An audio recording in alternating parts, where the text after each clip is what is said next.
wish it, you must demand it of yourself.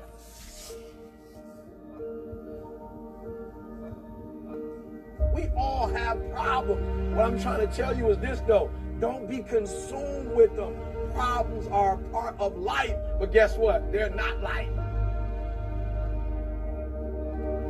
Inside of every single problem that might be causing you to worry and creating stress for you is a gorgeous opportunity to build an even better business or build an even better life or install a better belief. So the secret to real happiness is progress.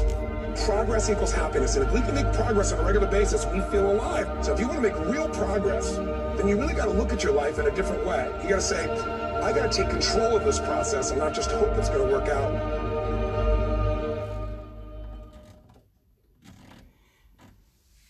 Good afternoon, guys. Today, this guy Anthony Robbins changed my life, and he, after Graham Hooper, this guy, he helped me to dot all the things in my life so I could understand what's going on and understand myself. Now, everybody might see me as a very strong person, not having any anxiety or depression or anything, but at one point in my life, it got to the point where I couldn't even choose a color. I didn't want to even get out of bed when my daughter was born and she had disability. But going back, I had a very caring mom, and also I had a very loving father, which he tried his best to keep us safe, and he did everything he could, and he dealt with all the problem. But you see, up to a few years back, I was trying to cope with everything happening in my childhood and trying to forget about it and trying to cope with it and trying to just tear it apart. It got to the point where I actually cut that part of my life and replaced it with a new memory, with the help of Anthony Robbins and his methods. And that's where I could actually move on, because I made peace with my past. Now, making peace with your past is very important, because you're never gonna forget it. I was 5 or 6 years old. I grew up in Iran, and the country of Iran was under war with Saddam Hussein, with Iraq. 1979, when Iraq attacked Iran, and he was bombing Iran. I was born then, and I was like 6, 7 years old, where my mom and my dad, they had to leave me inside the house and go to the doctor, because my mom kept losing my brother and sister while she was pregnant, because of being scared of all this bombing and everything. One day I was alone inside the house, 6, 7 years old, and suddenly the aircraft came and they bombed all my area, and the only flat was left which wasn't demolished was our flat. Now, it took me a long time to get over all this stuff. Also, my uncle was in a war where, he went crazy for a few months and for a few years. Still he's taking tablets and everything, because when he was in the army, the Iraqi soldiers, they chopped the throat of a few of his comrades, inside the war. And he saw what happened. That's why he went crazy, because they killed all his friends like that in front of him. Now, these things affect you, affects your future. Also, when I was in a school, my religion, that's why I used to hate religion, because my religion teacher he was a pedophile, he wanted to abuse me, and because I didn't let him, he threatened to, to cause problems for my mom and dad, and that way he was trying to get into me. 20 years I never told my mom and dad what happened that day. He used to beat me up every day because I didn't want to get into it, and I didn't want to do what he was asking me. All these things happened to me when I was a child as well, until it got to the point where I didn't want to go to school anymore. And because he was a religion teacher in Iran, all of them religious, he had lots of connections. So, you couldn't say anything against him because he was a religion, person. And if you would have said something, he's doing something wrong, nobody would believe you. They would cause problem for you. He could say one word and they could just hang you and hang all your family because of that. So for that reason, I couldn't even say anything to my mom and dad because I knew they're gonna get upset of what's going on, and they would come to school and cause problem. And then that guy, he could have called one of his connection and just cause more problem, and hello. Hello. My daughter just came from school. Daddy. Go inside like come on. Hello. Hello everybody. Come on. Bye. Bye. Now this is the first time probably my son is gonna see this as well. Nobody's seen this because I always pretended to be a very strong person and not having any problem. You know, I couldn't say anything to my mom and dad because if I would have said, then this guy, he would have caused problem for them. With one phone call, he could have get, you know, my mom and dad and me just hanged for no reason, just saying, you know, he believes we done something wrong against their religion. So even I had problem, you know, for a few years, I was just countryless. You know, I came out of Iran, I went to live in Romania. My dad lost all his money because, you know, his brother, you know, just tricked him and took all his money. We became homeless there. Then I decided to come, you know, to England, and you know, I was all around a different country. For a few years, I was countryless. You know, for 3 months, 4 months, I was living in an airport because no country would have accepted me to go to their country, and I was only 16 years old. You know, I had to live in an airport. I had to just eat from the bins and, you know, like just shower inside the toilet there. Until my wife came to Iran and I got married, I went back to Iran finally after a few years of being countryless. Nobody would accept me. Just because I didn't want to go, you know, to the army, Iranian army, and serve under the Iranian army of, you know, doing all this wrong thing. I went back again to Iran, and my wife came back to Iran, and, you know, she's British. We got married, and finally I could, because of getting married, I could get British citizenship, and I came to England. Now I've been here about like 20 years, and I'm very grateful to England to provide me that opportunity to be able to you know, flourish my talent and be able to go to college, go to university, get a degree, 2 degrees, master degrees, go and do, you know, 2 years of PhD, but I left it then. There was so much different qualification in driving, and be able to inspire a lot of people.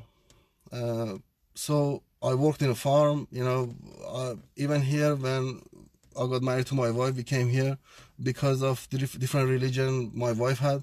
Her mom kicked us out. I wasn't even religious, but she just believed in it and she just kicked us out. I was sleeping in a park for a few weeks here. So, you know, I had hardship as well. You know, when I came to this country, I had lots of hardship. But all this caused me to start to be a stronger person, and I start to have fear of people, not trusting people. Now going back and trying to find out why I was checking the lock all the time, I was checking my car all the time, not trusting anybody giving me a sandwich. I wouldn't eat a sandwich from anybody's hand because I was thinking, you know, maybe they put poison in it trying to kill me. All this stuff topped up by when my daughter was born, and she had cerebral palsy, she had autism. Doctors couldn't find out what's wrong with her. We had to go all around the different countries, go all the way back to Iran, go to Canada, go different countries to find out what's wrong with her, why she's 5 years old and she's not walking. Until age of 7, you know, I had to push inside the pushchair, sit in the pushchair, I push her around. She was wetting herself. All this caused me to stop believing on my faith, and, you know, I gave up. In one point in my life, I started to be very religious, you know, go to mosque every day, try to pray every day, and do all this stuff, and it didn't pay off. Because it was just on the surface, it wasn't deeper, you know, I didn't understand my faith in a deeper level. Hello. Hello. My son. Hello, guys. This is first time my son is hearing these stories and my stories. Well done. You made the phone. Yeah. Well done. That's very important. I'm telling people about it. So basically, what I'm trying to tell you, I didn't have an easy life as well when I was a child. You know, I had all these problems, and I'm so glad I can provide a better environment for my kids. So, you know, they don't have to go through all these hassles. You know, I took him out of the school. because he was getting bullied by the teacher because of, you know, the way he's dealing with the religion and everything. So all these things. Hello, Martin. Thank you for watching. So all this stuff happened to me from childhood to while I grew up. The only luck I had a very caring mom, which she would kill herself to make us safe. I lost 2 or 3 brothers and sisters. They was stillborn because she was scared of you know, all this bombing and everything in Iran. My 2 grandma all the time used to fight over nothing, and they used to phone our house and start swearing at me, and you know, just 3 times I collapsed. I was like 12 years old because of depression and stress. My grandma, both of them was fighting. 2 family was fighting because they didn't want my mom and dad get married and all this stuff. So they start attacking me as the grandchild. So, you know, I was under lots of pressure. I failed all my GCSEs. So, you know, I had all this problem as well. I don't want to give you a headache. It's not like I grew up in a very nice environment and everything. I was a war child, you know, when I came here. And I'm so grateful to this country to be able to help me to provide this nice environment for my family. And I had very bad depression. I went to the doctor and they gave me depression tablets. It wouldn't work. Being sad all the time, being angry all the time. You know, I was shouting at everybody, blaming anything wrong on my dad. Always I used to fight with my dad. I never could get on with my dad. Shouting at people, doing all this stuff. It's embarrassing saying this stuff in front of your kid. But, you know, I want him to know as well. You know, I didn't have a nice childhood other than my mom and dad being so protective, and they just tried to keep me safe. So when my daughter was born, I started having this deep depression, which I didn't want to get out of the house. I didn't want to do anything. Until I became a driving instructor, and then, you know, I bought a bike. I went and I learned how to ride the bike, and I crashed on my bike on a very high speed. I crashed the bike, and every night my only wish every night was I want to die, and I don't want to wake up in the morning, and I just want to die, and I want to go to God, and I want to take God to court to find out why God is not fair. And it's causing all this hassle, and it's causing all these things. Why do I have to have a disabled child? I have so much why to ask. Why is he not there every time I ask him to help me? Every time I ask for help, where is God, you know? Why? So I had so much why to ask. And he gave me that opportunity. I actually died for 17 minutes in that accident. I could see from outside, I could see the accident. Before the bike crashed, I was outside my body and I could see what happened. The bike crashed, but I wasn't in my body. I didn't even feel pain. I didn't feel nothing. And I was called out of my body. And I went out and I met people who I had to meet. I met my own creator. I met all the angels I have to meet. I asked all my questions. Why God is not fair? Why is it not like that? Why do I have to have a child like this? And when I asked that, he says, why not you? You are patient. I gave you the patience, and I gave you the will and power to look after a child like this. That's why I gave it to you. Otherwise, why didn't I give it to your mom and dad? Because they didn't have the patience for a child like this. They couldn't cope with it. But I knew you're gonna look after it. That's why I gave it to you. I said, but why child has to be a disabled person? He said, that's their destiny. That child is a disabled person, but instead, I took away judgment from them. I'm not gonna judge them when they come here. They go straight to heaven. I said, what about me? He said, well, if you are a carer while you are alive, you are a carer while she's dead as well. You know, so you gotta be carer while she's a living person and while she's dead. So you're gonna be following her wherever she goes. If she goes to heaven, you follow her to heaven. And that's your reward for being a carer all your life and looking after her. And that I couldn't accept her having disability. And when it was explained to me that way, then I realized it's a bigger reward for me, even to look after my child and look after her disability and make sure she's safe, even though it's very difficult. And that made me to be more patient. I asked so many questions, and hopefully, you know, I'm going to make one video and I'm going to explain to you exactly what went in that 17 minutes and what did I find out. But it took me 5 or 6 years to understand what happened in that accident and in my experience, until I did the course with Tony Robbins. And through the learning I did in that coaching, I could connect all the dots and realize that was a sign for me. And I was given a second chance to come back to help other people. And, you know, when I asked which religion is the best, the answer was, you just need to listen to your heart. I live in your heart. You need to listen to your heart. Every time you need to ask the question, ask your heart. You're going to get the answer. My voice is in your heart. I said, what about my brain? He said, I just gave you the brain to keep you safe. But don't let your brain to control your life. Otherwise, you're going to be sad. I said, what do I do to live happy? He just said, just put other people before yourself. Other people before yourself.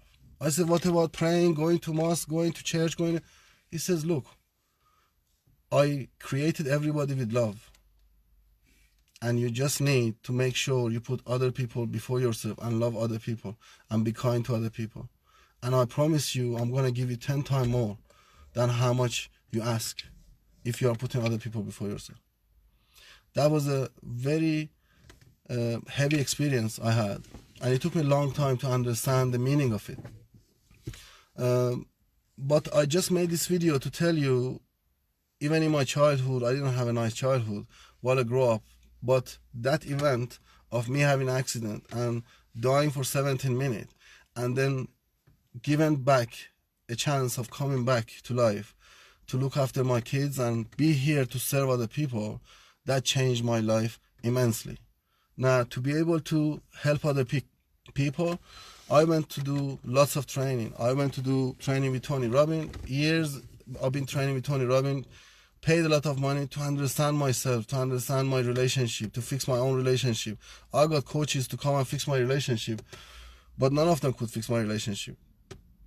I was angry all the time, shouting at my wife all the time, blaming her for everything. But now everything changed. When I fixed myself, she fixed herself as well.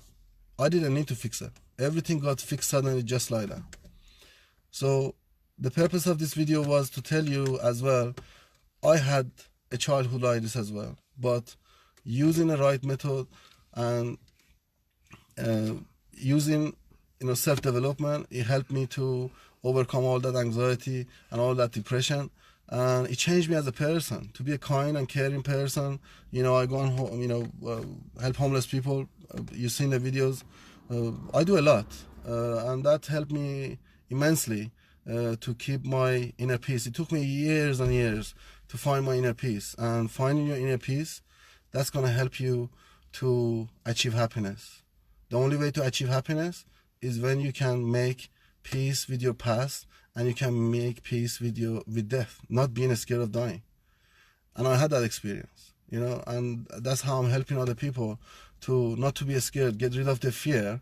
But I had to learn strategies, how to do it, because I realized when I'm telling people to be positive, because they didn't have my experience, they can't understand it. So I had to go and learn strategies and the way to talk to people, to be able to pass on this experience to them so they can live a fearless life and happy life as well.